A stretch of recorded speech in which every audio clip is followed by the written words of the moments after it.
Hello,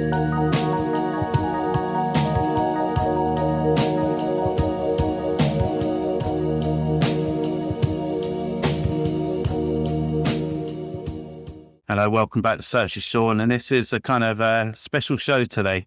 It's all about celebrating Women in Tech SEO. And if you didn't know what that was, then it's a global community focused on those working in SEO, marketing, and the broader tech. So I've got to say, this isn't a paid gig, by the way. It's just, I want to celebrate different groups in the digital marketing community. So if you want to get featured on the channel, just get in touch with me, and it'd be great to get more different kind of groups on here and whatnot. And also, you got any data? Like, I'm always interested to hear about studies and case studies and things and data in the sector. So get in touch. But yeah, I've got 3 great guests today. We got Jeanne, Katie, and Divya. So yeah, thank you so much for joining me today. And yeah, we'll get into it. So I guess I'll hand it over to, we'll go one by one. If you could just tell me what it means to be a member of the Women in Tech SEO, and the benefits it brings, and obviously what you do, who you are, that'd be awesome. So, Jeanne, should we give it over to you? Okay. I really get to go first. Okay. First of all, thank you, Sean, for doing this episode. I think it's very kind and generous of you to feature the community. It's been a very great community. I would say that, at least from my part, I'm so lucky to have been accepted as a member of the Women in Tech SEO community. You get to be around high-achieving women in the industry who are so generous.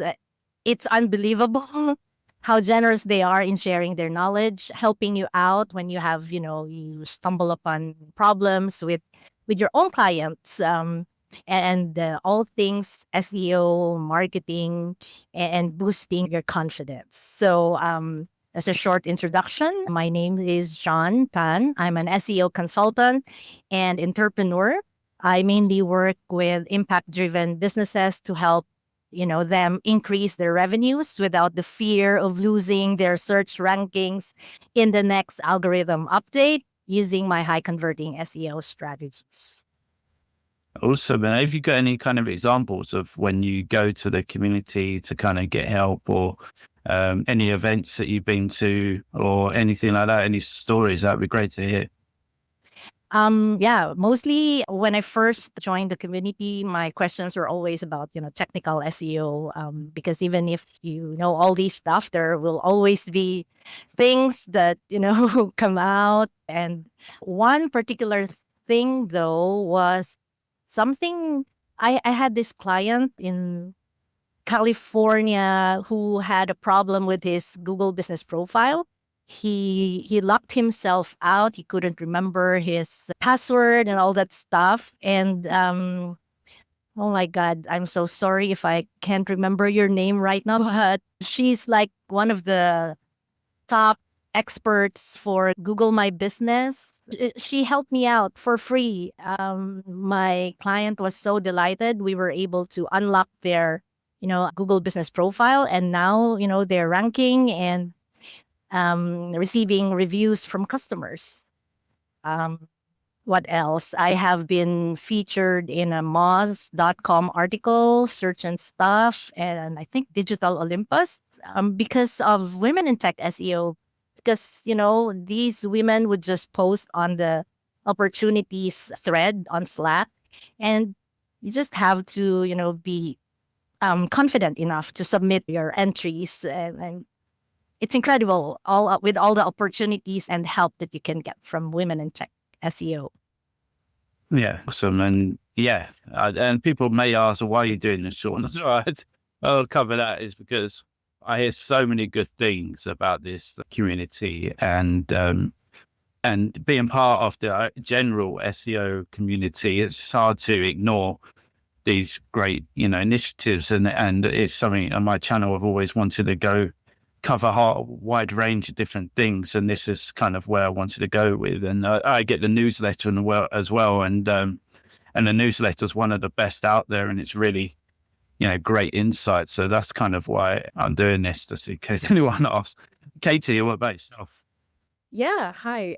So I'm here in Texas, and sorry if it's super dark here. It's because it is still nighttime. Um, but yeah, so I am here in San Antonio, Texas. I work for an agency called Lead Hub, and I am the SEO lead there. We work primarily with the home service trades, so HVAC, plumbing. I do a ton of local SEO. That's my bread and butter. But on top of that, I've been on a handful of podcasts, including the Simple and Smart SEO show with Crystal Waddell. And I have also been a speaker at Brighton SEO. Last year, I spoke on utilizing Google Search Console for content creation and content topic and cluster ideation. So that was a fantastic experience. And it was at Brighton SEO that I actually got introduced to the group. So I've really only been a part of the group for about a year. And it has been like so critical for my career at this point, honestly, because like I didn't know what I was missing out on for so long because I've been in SEO for like 8 years, something like that. And just now getting into this community. And I was brought in by Alyssa Corso, who's amazing. She met me at Brighton SEO. We met each other and she encouraged me to come to the meetup. And that's kind of when I joined the group. And I have had so many like great conversations and like just witnessed so many like amazing like connections that happening on the Slack channel and just, on social media as well. Like I was able to get an opportunity to go to Google I/O this year because of Women in Tech SEO, because John Mueller reached out to the founder, Arij, whose last name I do not know off the top of my head, but she's amazing. She has a new book out. It's so cool. And Erin Simmons as well.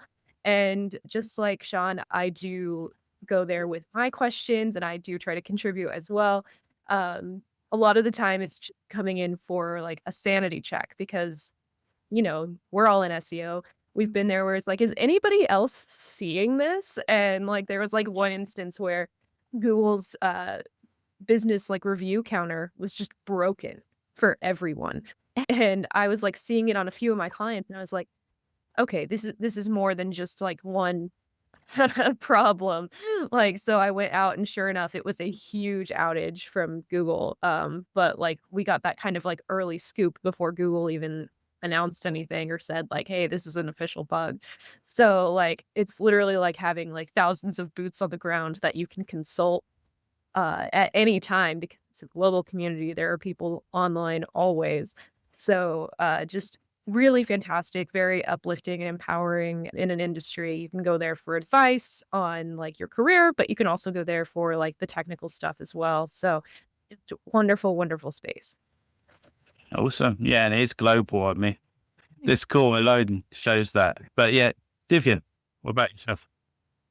Yeah, thanks. First of all, thanks, Sean, for calling me over. And I really, really want to thank the community. I think without the community, I wouldn't have been here. For me, it's not just another industry group. It's a truly supportive and empowering community. I've seen that again and again. So whenever, just like how John and Katie mentioned, whenever I'm stuck with any of the questions, I know there is one place where I can reach out to and I get the answers, instantaneously. It's a very safe space where we can share knowledge, we can share challenges or even achievement without any hesitation, no just wait. For me, it represents belonging, to be honest, and I'm really thankful to our reach and the entire team for bringing this community to life. And I also feel that NCO has been so far very heavily male dominated. I'm sorry to say that, but that's what we see on LinkedIn. But when the day I became part of this community, I think that is when got to know that there are so many other women who are into this space like me. And obviously, they can guide you on everything from content to technical, everything else. So I reached out to community multiple times, once for digital PR, once for something related to, core web vital. And I actually got the answers and we incorporated those changes and we saw good results out of that. So yeah, it is actually a very good and very big part of my life, day-to-day life, I would say. Now coming to me, I come from the similar core SEO background. I have decades of experience into this. Right now, I'm handling the overall marketing for the B2C business unit of a network company called Invoi in India. So that's what I do. Nice. Yeah, and you're not wrong about, obviously the mail side of it. I've just done a deep dive into Wikipedia, and it was really, well, it's just interesting to see like the people that contribute to the platform, 80+% of the contributors to Wikipedia are male, for example. So it's still like very dominant. And it's great to have, obviously we want more diversity across the board. That's how it's going to make everything a better place. So yeah, obviously this is why I want to do stuff like this on the channel for sure. And, obviously that was great to touch upon some of the real life examples there of the community. And we're just getting to like some general topics now, because obviously you'll work in the space and know what you're talking about. So it'd be great to get thoughts on a few things. So in terms of like, there's so much information in SEO right now. You should be doing this, should be doing that, GEO, whatever abbreviation is going around. But what should SEOs be working on, in your opinion, should be focused on right now? And perhaps what should they be ignoring? So it's a general open conversation. Anyone wants to dive in first, it's totally up to you. Yeah, I'll go ahead and jump in first. Yeah, what we should be focusing on is still SEO best practices. That is always going to be the case. I think best practices change, of course, over time, but right now that is having high quality content, high quality authoritative backlinks, not spammy backlinks, just following those general guidelines and, building out your site and your online presence in the most like ethical and authentic way possible, because that's really what's going to show not only to search engines and to LLMs, but also to your users, which are ultimately the most important thing. And, in terms of like SEO versus GEO versus AEO versus SEO again, because sometimes they're like search everywhere optimization. It's, I think, a lot of hype. And I think it's obviously, everything's changing, but that's not new for SEO. SEO changes all the time. Every year there's an article that says SEO is dead, all the way back to the year I was born, like 1996. Like there are articles all the way, and it's, it's always going to change. Like if you're not comfortable with that, then you're probably in the wrong industry. So yeah, like preparing for a different group of searchers or searchers who search a different way is obviously going to be important. We're obviously like looking at different ways that we can optimize for LLMs and AI overviews. And there are methods for that. But again, they fall in line with the SEO best practices, making sure we have high quality content, making sure we have those authoritative backlinks in local SEO. It's I know this doesn't apply to every single SEO subfield out there, but having really consistent citations across the board, making sure we have good reviews on Yelp and Angie and Home Advisor, all of those things are so important, because LLMs, more than I think regular search, are looking at like those third party sources to inform what they're sharing. They're not just going to look at you and take your word for it like Google might. And so it's really like a kind of a rebirth in the age of public relations as well. Like we want to make sure that our image is better than ever. And there's a bigger conversation out there about like how that can be manipulated, how that can be spammed. But like overall, like we should probably be doing all this stuff anyway for search engine optimization in general. And, Google's not going anywhere anytime soon. Google still has the majority of searchers no matter what. Like, it's naive to say that they're not going to move to a different form of search later on. But right now, the majority of our audience still is using Google search traditionally. Yeah, I must agree with Katie. I think that, AI SEO is pretty hype right now, and it it's something that's understandable because it's kind of new right now in search, in SEO. It used to be that when you search for something, Google will show answers from the different websites. But now they have this AI technology that summarizes the answers for you. And then the user gets to decide whether or not they want to have a deep dive into the information and all that stuff. But to be honest, all of these have long been coming. I mean, at least in the last couple of years, I've started to read into Google patents.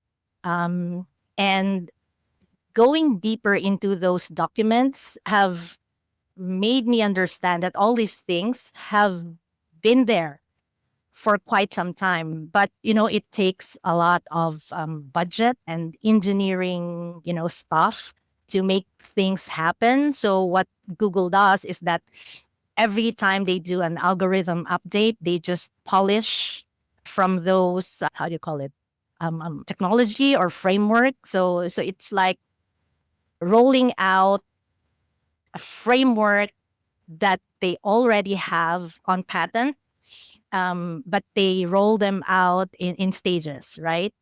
Because they need time to develop certain technologies and certain algorithm things that's supposed to support all these things to happen.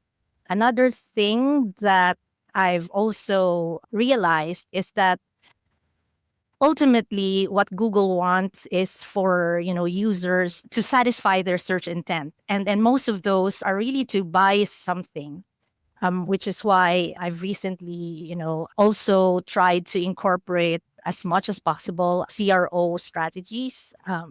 For example, I have this recent client who wants to get into the side hustle niche.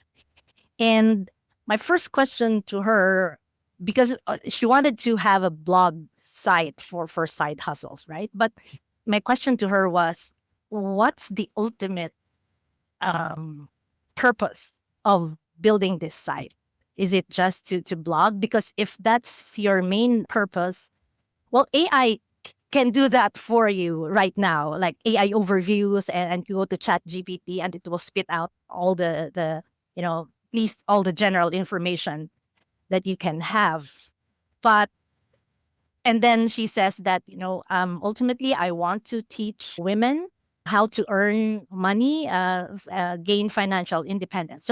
So I said, we focus on that. We focus on the ultimate search intent, not only of your business, but of the users. Because why would people want to search for, side hustles? What's the most profitable side hustles nowadays? How do you do that? Because they ultimately want to have money on the side, or even make it, their main source of income. So focusing on that, ultimately conversion, buying something. So that's one of the things that I think SEOs should also focus on, having that business mindset, not just, coming up with content that's mainly informational, because let's face it, AI can do that for us. In fact, I think saw a video released by a Google engineer on YouTube about some quantum technology that they're developing. I can't remember the name, but it's something like a technology that can capture the real life data and information, like in a split second if somebody searches for it. So basically, information is, if you really want to be considered an authority on that, you should be like a database, website, or a journal of peer reviews, or something like that, to be able to be an authority on search. But if you're just going to do blogs and all that, that's kind of hard. So just focusing on your ideal target audience and really diving into their ultimate intent, from, if they stumble upon your business, what is it that they really want to have or get from, ultimately, right?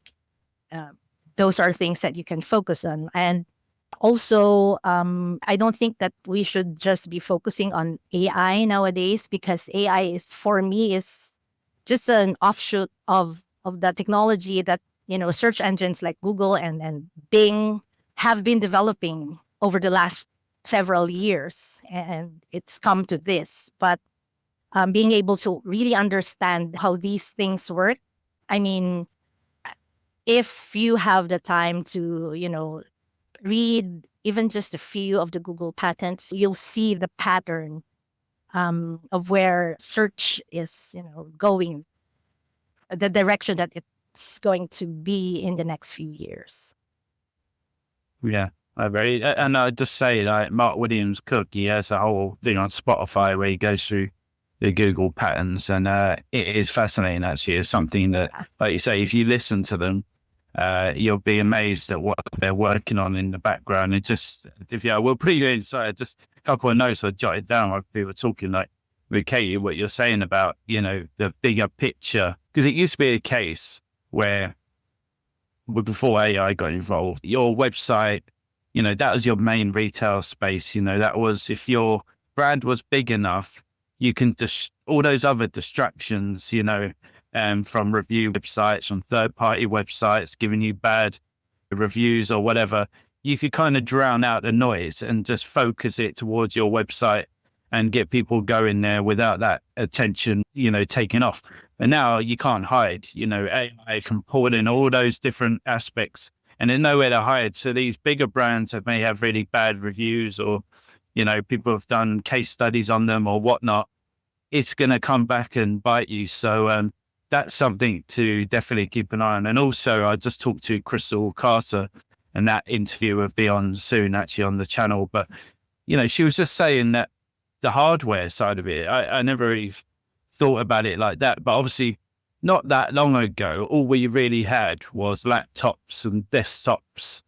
And that was the only way we could browse the internet, and then we got mobiles, and now we've got watches, and we've got glasses, and we've got, all these other devices that gives us access to internet. And now it's also giving us access to AI, and, it's only going to develop in that route. So that's also an interesting way of, thinking about things, how it's going to expand and how that might change the user behaviors, and things like that. And Crystal actually has some really interesting data that she's putting out on LinkedIn every month around that. So yeah, just for that interest. Divya, what do you think? I can't agree more than what one of you said, John. It's almost the same. I think fundamental matter. How we apply them is the only thing that is evolving. And like rightly, how Katie and John rightly mentioned, user intent, brand authority, even more important now. So not just writing good quality content, but also, focusing a lot on your brand authority is going to, give you, put any one of us in win-win situation now. I think it is also important to avoid the constant panic over every algorithm. People go crazy the minute Google releases an algorithm. LinkedIn is all full. I think that is one area where we really need to, stop paying attention. I mean, I'm not saying don't look at it at all, but yeah, stop panicking over every update. I think too often energy gets wasted on obsessing about the temporary rank shift, or, finding the growth hacks. I think that is one area where, we really need to stop putting our mind always. It's a long-term game. And obviously fundamental, as long as the fundamentals are met, the technical health is good, content is great, and user expectations are met, we will be in our win-win situation. That's how I look at it. Yeah. I mean, yeah, I agree. Like I always say, if you're doing the right things in the long term, you should be rewarded. Obviously, if you do get hit, there are obviously innocent publishers that have been hit in some of the algorithm updates in the last few years, but there's probably some reason behind it.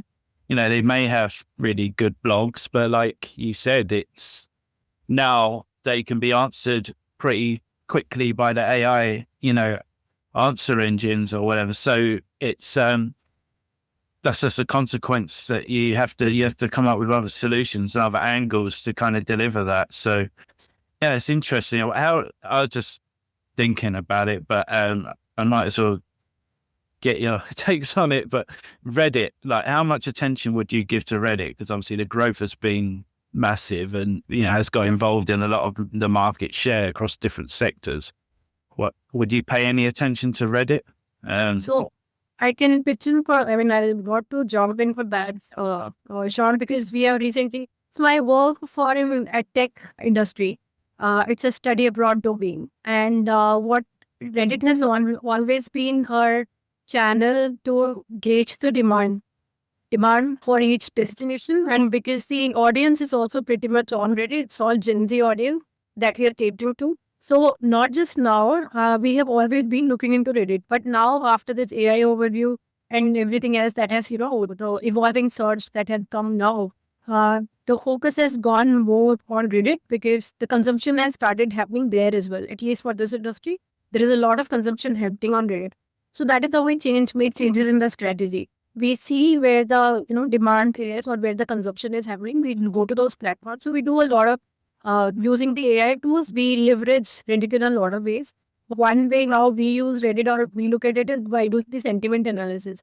We read our competitor and our brand. We do our brand analysis of Reddit, subreddits in the comments over there. We find out what are the pain points users are facing now, and then we start working towards those pain points. And it has helped us a lot so far. Improving the product, improving the content overall, and ultimately that also helped in conversion. Coming from our product. So I think Reddit now is very important, but again, it depends if your audience is really there or not. Yeah. I will kind of double down on like using it as a tool. Yeah, we have like for years now been using it as just a source of like what are users asking. Like you can use like the big keyword research tools like SEMrush, Ahrefs and all that, and they'll give you like the top questions and the top searches, but every SEO is using those.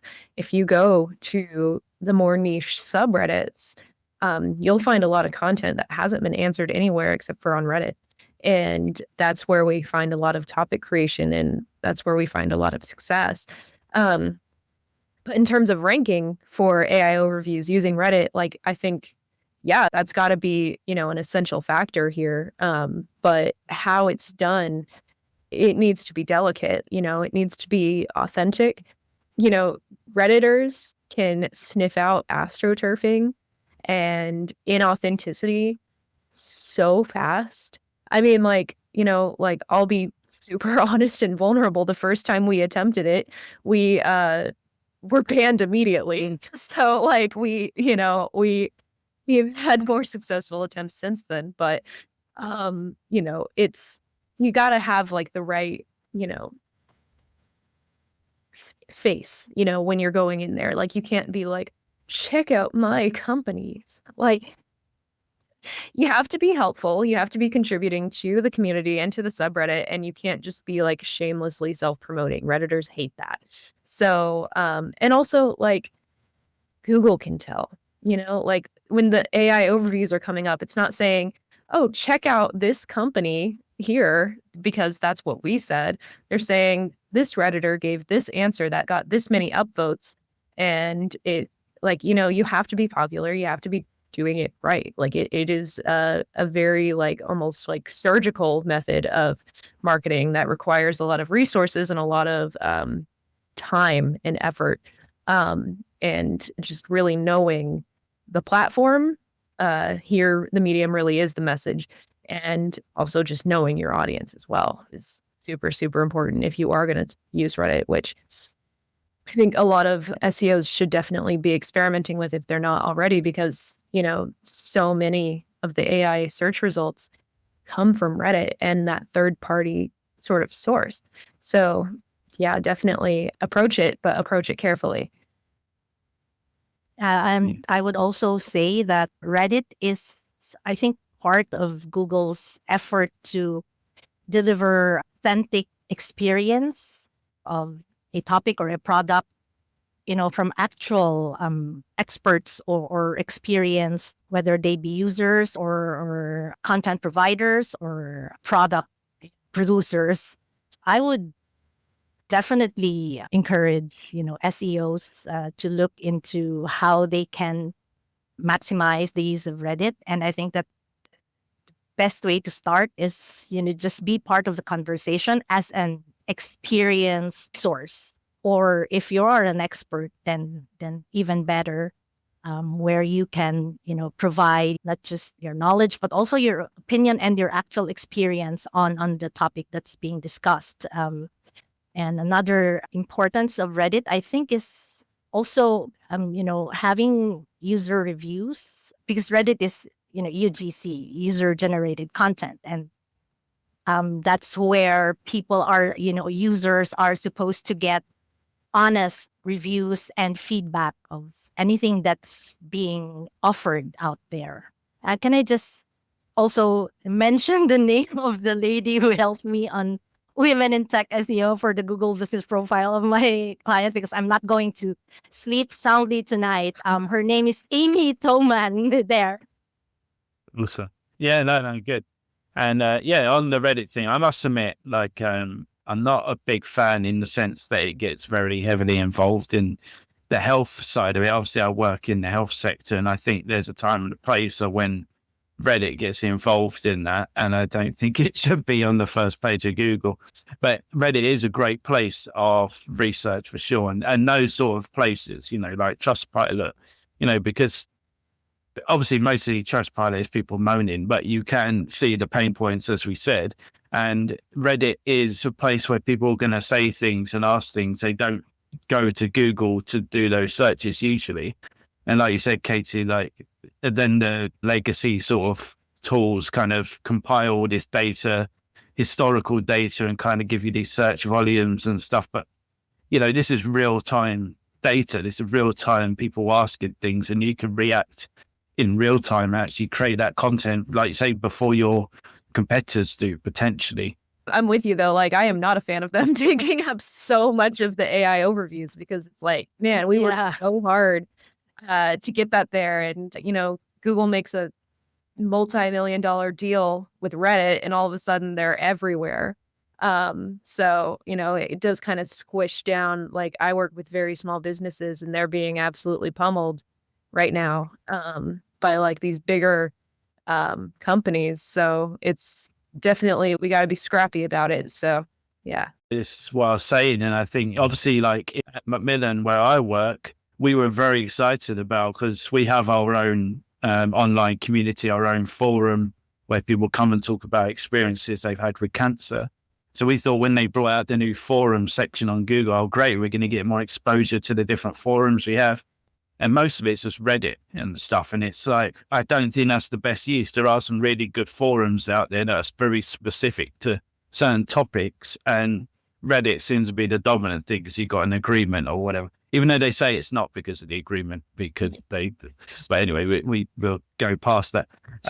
And a similar thing with Wikipedia, and the whole thing why I did that video about Wikipedia is because in health, again, it's the number one most cited source for health information on ChatGPT, I think. So I might have got that wrong, but definitely one of the big AI things. And that for me is a problem. Wikipedia is a source where anyone can edit.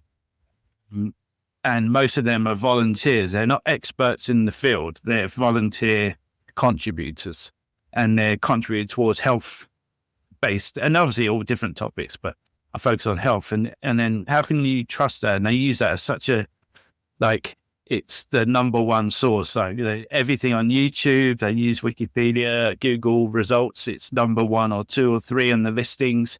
All the AI overviews list Wikipedia. Yeah. Anyway, I'll stop rambling on. I just wanted to add, kind of a message to Google, since you mentioned healthcare. I think this is where Google should start looking into the sentiments on these channels, on these kind of sensitive topics, because like you said, Reddit can't be trusted when it comes to healthcare, of course. Not always, all the same goes for Wikipedia. I think that is where the authority sites need to, take the first place by default, not the sites who are, already dominating in search for so many other reasons. So I think this is one area where Google still is into work on it. Probably. Yeah. Yeah, and obviously the same with anything like mental health, and obviously we've seen what's been going on with ChatGPT and stuff around that. So there has to be. I mean, the internet has been going for quite a while now. Why they haven't got the guardrails in place, I'm not quite sure at this stage. But here we are. And in terms of just like the kind of last sort of general topic, and in terms of where do you see like the future of search going? It's an interesting one. Obviously, you know, Google haven't got to sell anything now. Surprise, surprise, and they'll stay as they are. And you know, they're obviously developing AI quite a lot. It could be AI mode going to be the default. It looks like it very soon. Do you think large language models are going to take any market share from Google, or do you think Google will remain number one? And just, yeah, what's your thoughts, I guess? Yeah, I think the LLMs are going to take some for sure.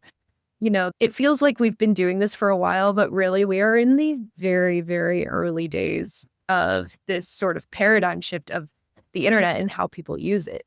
And like, I think we're going to look back in 10 years being like, this was the Wild West. Like, this is our, you know, equivalent of like the very early days of like the .com sort of like boom here.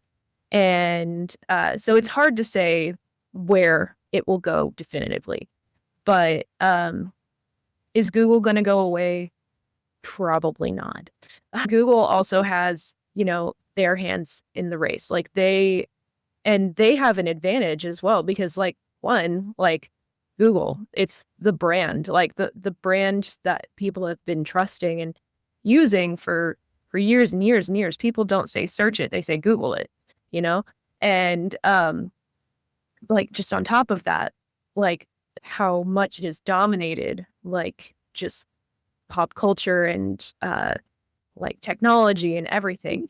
They have their own resources. They have like caches and caches of the chips and processors that they need to run their own AI elements, whereas like OpenAI is very dependent on NVIDIA and the rest of the world is, you know, very dependent on NVIDIA and making sure that they get those resources, whereas Google has been building them for years because they knew this was coming. Like they're not where they are because of chance. Like they know what they're doing. And so will search change? Yes. Will Google go away? Doubtful. And like I know we just had like this huge antitrust ruling in the United States about it, like, and Google got off very easy. So they're you know, they're at least in the US, like they're not going anywhere. And, you know, the way people search like that, it is going to take a very long time for the way people search to change that dramatically, that it impacts businesses who aren't, you know, going after LLM sort of searches. You know, we're in the very early adopter phase. And like when we're in it, like it feels like everyone's using AI and everybody's building agents. And like there is a very, you know, niche group of people that definitely are, and the early adopters are. But when we look at the masses, like, you know, we've got the majority of our, at least our clients' users are not there yet. And so we have some time to build and to think and to strategize. And I think it's very important that we do all of those things and that we prepare. But we have the time to, you know, be smart about it and do things right from the beginning so that we don't, you know, get lost, and that we kind of build like this foundation for the future of like we're not doing everything wrong from the beginning. We can like think and test and make sure what we're doing works for our users, but also for the platforms that they're using. Yeah, great points. In terms of the future of search, it's definitely hard to say where, you know, how it's going to eventually look like. Will Google be there? That's an answer that has no, you know, certainty, but for sure, because Google has put in a lot of millions of dollars into their technology and their business. So for sure, they're going to put up a very good fight to stay there. But I think that ultimately, at the core of all of these, it's all about business. Is Google going to be vital in helping businesses out there be known to search engine users? If it remains to be there, and if Google keeps all those leads coming to the website, and for sure, um, search and in whatever form it's going to be will be there. Will businesses be, will they run out, or will people run out of business? That the answer to that is your business satisfying what your target audience is looking for?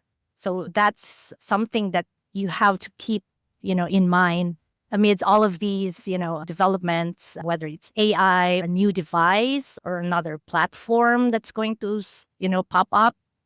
Yeah, for me, just, get your head into the business side of things to really, understand how it's all going to pan out. Like I say, follow the money. So, Divya, what do you? Yeah, just few things to add to that. So searches, we can see that the search is moving rapidly towards AI-driven, conversational, and multimodal experience. I think it's now starting to become actually more about the whole ecosystem now than just the individual queries. Query instead of just like Google is going away or not, we already have answer to that. I think it's about discovery platform, adding more discovery platform to the portfolio now. So because the searchers today are not just looking to towards that those 10 blue traditional link. They are looking for more. They are looking for immediate answers, contextual answers, right? So it's about building the right topical authority also. So I think we need to be present in all the channels. We need to think, start giving the multimodal experience now. Not just focusing on content is important, providing the right content of the modern, but that having that right visual identity is also equally important. So which is why it's important to put a focus on, LLMs or even the, social media channels for that matter. I think YouTube, TikTok, all these are also becoming the right platforms to at least, gain traction or building topical authority. So it's evolving in that, Brenda. Brand authority, for sure. Yeah. No, all great points. I just put that some notes as you was all talking, and just I think it's a trust thing. Like people are saying, they've gained so much trust and they've owned that brand. That search term is like theirs, So they've kind of got that, and that's what the pattern we're seeing, aren't we? We're seeing people going on to large language models, whatever it is, and then they're going to Google to double check if that's correct. So they don't trust those large language models yet for the final answer. And that will be the kind of defining point, I guess, when people stop going to Google to double check if things are right. And also, like you said, it's still a very small fraction of people that are regularly using the large language models. So, Google are saying there's more searches than ever now. And that's probably because more people got more ways to search, as we say, like every single thing that you have on you can search the internet in some capacity, it seems. So you do it from your TV, from your watch, from your glasses or whatever. And then, like Crystal was saying, like with Google, they've got the kind of hardware as well. They've got the Google phones, the Pixel phones, which are built in with Google, and everything's kind of that side of it. And that's an interesting one, if anyone can compete on that level. But, and also, and this was touched upon as well, like they've built up years and years and years of data, like Google Maps and Google Earth and stuff that people haven't got anywhere near in terms of that amount of data they've got on people and places and things. It's going to take someone a whole lot of time and resource to even match what Google have. And, like you were saying, Jeanne, around like, business and stuff, the reason why the Yahoos and the AOLs in the past have failed is because they didn't really have that future proof of their business model, because they were like one of the first adopters. I don't know if ones before that. They kind of were just riding the wave, I guess. I don't think they thought that a Google type model was going to come around and this gigantic thing and just build into the way it did and kind of like, just take over. And I don't think it's going to take a lot for someone to knock them off their perch. And like you say, Katie, I think everyone was kind of waiting on that case to see if someone was going to stand up to Google and kind of do something about them. And there's this monopoly. And if they did it, they say, no, okay, all you have to do is give some data to your competitors. No, I mean, I didn't read it fully, so maybe it was there if someone could correct me. But I mean, that was I didn't, it. yeah, I didn't see how much data, what kind of data, how frequently the data has to be given. You know, what do you do with that data anyway? Most people can find out about data from Google anyway, if you have the right extraction tools. So I don't really understand that side of it. And then finally, and I will sharpen you, but obviously, you know, Google is the default sort of, you know, engine in North America and Europe, pretty much Europe. There are others in Europe, obviously. But around the world, it's not always the number one search engine. You know, I've seen China and stuff, it's not. And they're doing things, you know, Russia, there's bigger search engines around there. So it's also interesting to keep an eye on what they're doing as well. I find that really fascinating when people talk about that. And, you know, in Europe, I think Europe might go a bit more stronger on Google because they seem to be a lot more stricter with the guardrails on the internet and stuff like that. Obviously, in the UK, we've just brought in new laws and regulations around protections and stuff on the internet. So, you know, and obviously, this is the thing, OpenAI are signing all sorts of agreements with, obviously, the US government, but also the UK government. They're signing lots of agreements with our government over here in the UK. So how much would that influence how things are, you know, advertised and put out in the UK? I don't know. I guess no one knows. So, yeah, any more on this topic? Right. I just want to add something, Jeanne. What I also observe with this evolving search behavior, automatically the filtration is happening for the brands. So when I say filtration, I'm purely mean by the users who are coming over the website. There is drop in traffic, but what I've observed, the traffic that is coming to the website now is very, very high intent. So we do conversion optimization once they come to the product. We do tracking after that. And I've observed the conversion rates with the drop traffic have actually gone up. So overall, the conversions have not dropped, but the traffic has dropped. So the assumption, what the hypothesis here is, only the right kind of traffic is coming to the site, which actually is good and bad both for the website. For business, it's good, but the traffic drop is actually, you know, something that is negative. But I think that filtration is something that is, you know, coming up as a good impact from all this entire search behavior change. So, like I said, I think that one of the potential changes in the future of search is it's not just going to be, you know, traffic oriented, but conversion oriented. Traffic, like Divya said, might go down, but if your business is still, you know, booming, so to speak, as a matter of fact, Jeanne reminded me of a recent development I think in China. E-commerce SEO is really, you know, doing well. And I know there's a conference. I don't know if that has happened already or is going to happen in the coming months. But, you know, SEOs are coming together in China and talking about SEO for the Chinese market. So that's another thing that we need to, you know, try to look into also. Because, yeah, essentially, it's all business. Sorry if I have to keep repeating that, but, you know, that's like a fact. Yeah, I think that's something we've kind of, I guess, SEOs and all of us, but, you know, generally we're kind of like living in a bubble of vanity metrics and chasing the traffic and all that. And really that any business owner does not care one bit about those sort of vanity traffic metrics. All they care about is money in the bank and how they can grow the business and or anything, you know, a charity, we need donations and stuff like that. You know, that's the whole point. So we can help people. And so, no matter how you look at it, I guess we're just kind of being, as you said earlier, we've been dragged into reality now where we need to actually start looking at things more with more intent, and not get wrapped up with those sort of, vanity metrics of traffic and, and that kind of thing. But yeah, no, it's a valid point. Yeah. I do want to add like one last thought here in that I think even LLM search is going to look different in the future, like for sure. Like we are entering the age of agentic AI.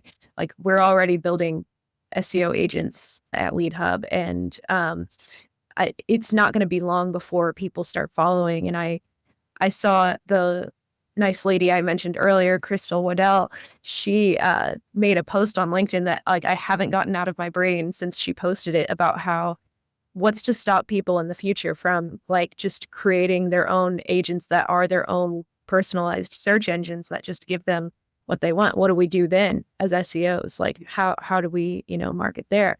And so we really do have to be thinking about every possible scenario. And like when I say Google probably isn't going away, it's probably not going away, but that doesn't mean search engines won't. And so or search engines, at least as we know them. So like being prepared for every single situation that could happen where, people are coding their own agents that get them the answers they specifically want to see. We live in an age where our algorithms feed us exactly what we want to see. There's like a significant amount of cognitive dissonance happening because we are fed only what we want to see, only what makes us feel happy and good and gives us that shot of dopamine for like a few seconds, and then we scroll away. And so I think we really do also just need to pay attention to our end user, really, because if we're meeting them where they want to be met, then I think we have a much stronger position than necessarily just meeting them at the top of the SERPs. Yeah, 100%. And I don't know if anyone played around with the AI agent side of it on ChatGPT, but it's actually good experimenting with it, and that kind of thing is pretty cool. And yeah, I do think like in the sense but with the AI agents, obviously leaders in tech do predict that everyone's going to have at least 2 AI agents working for them in 5 to 10 years time. Obviously this comes from the likes of Sam Altman and Elon Musk, but that's what they predict, and I can see that, but it's going to be interesting. Obviously that but it still feeds in, like you said at the very start, the traditional stuff. The AI agents can go into your website, understand what it's about, what it offers, what your pricing is, what your USPs are, and can easily go through the system and do what they need to do like a user.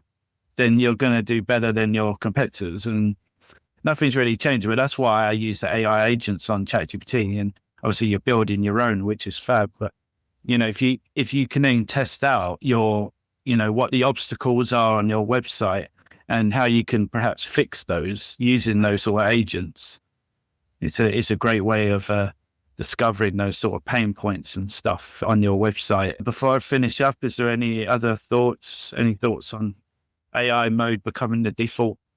You didn't know that potentially. Yeah, just prepared. Okay. Be prepared. Yeah. Prepared for anything. You got to be ready to pivot. No, yeah, definitely. So yeah, if anyone's interested in obviously becoming a member of the Women in Tech SEO community, I'll put all the links and everything you need in the description, so you go and check that out. But either way, do follow their newsletter because it is one of the best in the industry, and definitely one I always check out. But yeah, thank you to all my fantastic guests today. It's been an awesome conversation. Hopefully I can get you all back on at some stage as well and chat some more, because I could chat for a lot longer, but I know we've all got busy days ahead. We want some rest either way. But yeah, thank you. Thank you, Sean. Thank you. Thank you, Sean. Thank you for having us.